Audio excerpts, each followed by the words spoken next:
when I talk about this school, this is not just a place. मतलब बोलते हैं ना कि ये मेरा एक सेकंड होम था.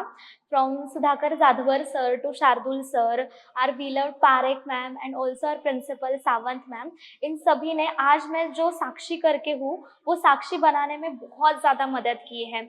Being a journalist, asking why, this is very important. Or I would like to recall an incident from my 8th standard when we were having a geography lecture and we were studying the topic global warming. And that time everyone asked simple questions, and I asked that what's our role in this, and that day everyone in the class laughed. और तब मुझे लगा कि oh shit, कहीं मैंने कोई nonsense question तो नहीं पूछ लिया. And then teacher gave me a small smile and she said excellent question, that's really important. क्योंकि अगर कोई प्रॉब्लम है तो उस प्रॉब्लम को सिर्फ जानकारी के लिए हमें जानना नहीं और कुछ क्वेश्चन नहीं करना है. तो उस प्रॉब्लम पे हमारा रोल क्या है, और वो एक वाई का जो क्वेश्चन था कि क्यों, उससे ही ये जर्नलिज्म की जो प्रोसेस है, ये जो जर्नी है वो स्टार्ट हुई है. जर्नलिज्म doesn't basically involves कि what you are, I am the voice for the normal people. और इन सभी का जो आवाज़ बनने की जो एक प्रोसेस थी वो मुझे स्कूल ने दिया है. Since nursery to 10th standard I am a part of this school. I am बोलूँगी मैं, क्योंकि ये स्कूल की जो मेमोरीज है वो अपने माइंड में से मैं कभी भी नहीं भूल पाऊँगी.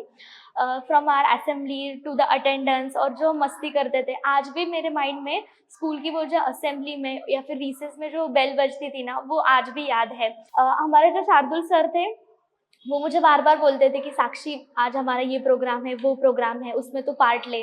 क्योंकि एक जो कॉन्फिडेंस बिल्डिंग की जो प्रोसेस है, this process starts from this place and it's a honour to again be back in this place. It's really a great honour. Assemblies में या फिर एनुअल गैदरिंग्स में सर बोलते थे कि यू कैन डू इट. सो वो जो एक सर का कॉन्फिडेंस मुझे देने का जो प्रोसेस था ना, वो बहुत ही ज़्यादा बढ़िया था. और एक दूसरा घर जो होता है वो मैं इस प्लेस को बोलना चाहूँगी. And the opportunity that Shardul sir gave me for my anchoring was a very simple process. And in assembly, when I and my small sister got gold medal in elocution competition, I was the one who was afraid of all of these things till 4th standard. और 4th standard के बाद Parekh ma'am ने और Shardul sir ने मुझे support किया and they said कि तू अच्छा बोल सकती है. और 6th क्लास में मैंने पहली बार एंकरिंग की थी. और तब जब मैं स्टेयरकेस से जा रही थी तब शार्दुल सर ने मेरे पीठ पे एक थाप मारी थी एंड ही सेड कि तू खूप छान बोलतेस. And that day was very proud moment for me.